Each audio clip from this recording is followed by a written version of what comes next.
week, there was an all-candidates forum in Calgary Nosehill. Now, that's not really like a national interest type of story. It was just a local debate. But do you know what would have made it a national interest story? Well, if the Conservative incumbent Michelle Rempel hadn't gone. Good grief. The media would have gotten out their pitchforks and their torches and burned her like a witch. No offense to farmers and Wiccans. I don't know anything about their interpersonal relationships. It's just an expression. But I'm sort of from the internet, and it's a constant daily deluge of people whining that the Conservatives skip debates. The Ottawa Citizen wrote an article about it. The Huffington Post and good old Glenn McGregor thought it was some sort of PMO conspiracy to keep Conservative candidates away from these debates. The Calgary Herald published an article complaining of absentee Conservatives. Liberal Joyce Murray trolled the Conservatives about not sending a candidate to debate her in an obnoxious tweet.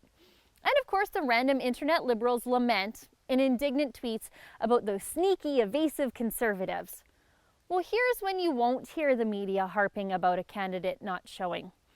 And that's when the Liberals do it. I personally attended a debate for the riding of Calgary Nosehill with fellow Rebel Holly Nicholas, where the Liberals didn't send anyone. It didn't make the news. Actually, at the time, I didn't so much care. It was a one-of, like an anomaly at the time. No biggie, right? Wrong. It wasn't an anomaly. The Liberal candidate, Robert Persick, skipped this recent debate last minute. But here's the best part. He chirped Michelle Rempel earlier in the week for her not confirming her presence at the debate. The debate he skipped. He tweeted, "Michelle Rempel can't even show up for the kids, eh? Another candidate who's not accountable." But interestingly enough, she did go, and he didn't. File this under when smack talking goes wrong. Now, I wouldn't show up for a debate against Michelle Rempel either. I've seen her debate. She's like a 5-foot-tall encyclopedia of the Harper government's success. But I wouldn't chirp her about debating either.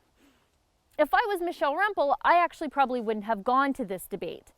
But she did, because the debate was organized by a failed provincial Liberal candidate by the name of Ali bin Zahid. And he ran in the last provincial election. Actually, he's a 2-time Liberal candidate. I would have been suspicious of the whole affair. And I know the CBC had a camera at the debate. So will they try to turn a small local interest story into part of the national election narrative, like the media party does when a Conservative skips a debate? No, I've seen nothing yet, and I checked. So don't hold your breath because, you'll die. Now, I hope Mr. Persick is okay and that he didn't have an emergency. In fact, I even called his campaign office earlier and left a message, but they didn't get back to me. Personally, I think any candidate's time is better spent door knocking than at a debate anyways.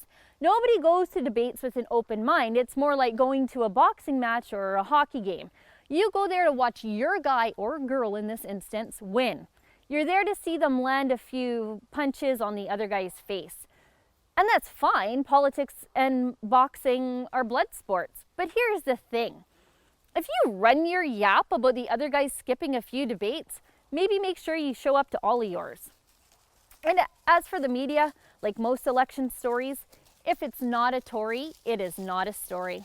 For TheRebel.Media, I'm Sheila Gunn Reid. Ow! We're building a studio. Help us out. Click here or visit buildthedream.ca.